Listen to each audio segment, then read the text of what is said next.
Ivyo birori vyo guhimbaza umunsi mukuru w'amakomine muri komine ya Mumba vyabereye ku mutumba wa Buye mu kibanza co mu vyegwa vy'Imana kiri hepfo y'isoko. Bikaba vyari vyatewe iteka n'abanyacubahiro batandukanye, aha tukavuga nka buramatari w'intara ya Ngozi, musitaneri wa komine Mumba yarangije ikiringo ciwe kuri uno munsi, musitaneri mushasha yamukoreye mu ngata, umukenguza amateka yatowe mu ntara ya Ngozi hamwe n'umuryango wa nyenicubahiro nyakwigendera umukuru w'igihugu c'u Burundi Petero Nkurunziza userukiwe n'umutambukanyi wiwe Denise Nkurunziza. Mu ijambo ryiwe ryo kwakira abashitsi, musitaneri yahora aramutswa ikomine ya Mumba Emmanuel Ndayizeye akaba yasavye abaraho gufata umunota umwe wo kwibuka nyakwigendera umukuru w'igihugu c'u Burundi Petero Nkurunziza, akaba yavuze ko bari bamenyereye kwifatanya nawe imisi yose igihe habaye umunsi mukuru w'amakomine. Emmanuel Ndayizeye akaba yabandanije ashimira abenegihugu bamufashije kurangura amabanga yiwe yarajejwe neza mu kiringo c'imyaka 10 yaramaze abatwara. Akaba yavuze ko iyo hataba abenegihugu ataco yari kwishoboza, akaba yaciye abasaba kuzoyoboka musitaneri mushasha agiye kubayobora. Akaba yaciye aboneraho n'akaryo ko gushikiriza abaraho imigambi mikuru yaranguye mu kiringo c'imyaka 10 yaramaze aramutswa iyo komine. Aha akavuga inyubakwa y'ibiro vya komine, ishure ry'igorofa riri ku mutumba wa Buye, amavuriro, amashure hamwe n'ibindi bitandukanye.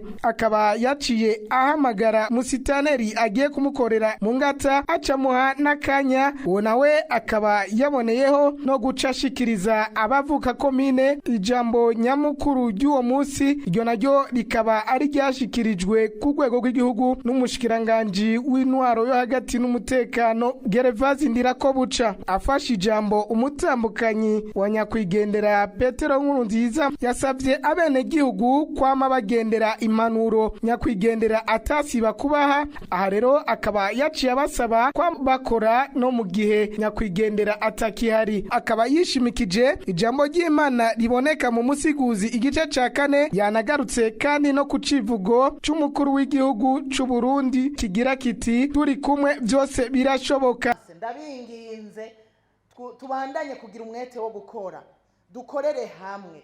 Musitanteri mushasha niyadutumira mu bikorwa rusangi twitabire, aduteye akamo igikorwa dutegerezwa kugira ico dukoze kugira ngo ikomini bandanye gutera imbere. Umwe wese azokore icyo ashoboye, Imana ntizogusaba ibyo udashoboye. Umurongo w'9 uravuga ngo babiri barutumwe kuko baronka impera y'ibikorwa vyabo cyane y'ubutame bwabo. Umurongo w'10 uravuga ngo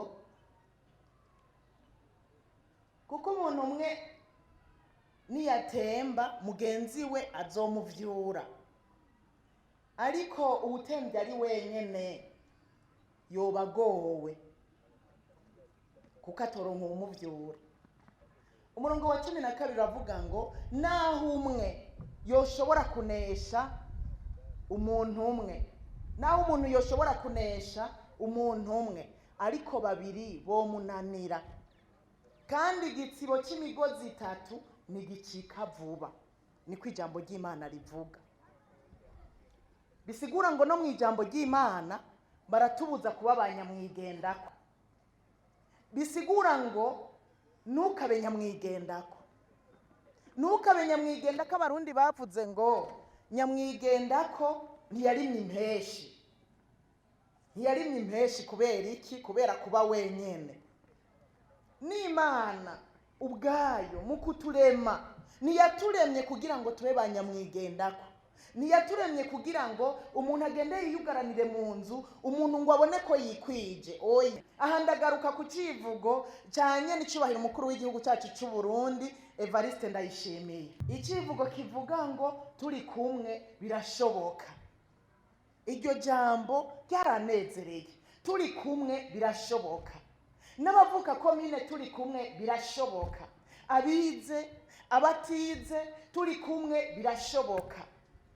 Ni naco gituma nabize usanga badashoboye bimwe. Ngiro nagira ndababwire nko muri no komine yacu abashoboye kwiga amashuri bose, abari mu gisagara cya Bujumbura, hari n'abari mu bindi bisagara, hari n'abari hanze y'igihugu, twese tugiye hamwe, umwe wese ivyo yize akabizana akabishira mu ngiro, ikomine yacu yotera imbere mu kanya gatoya.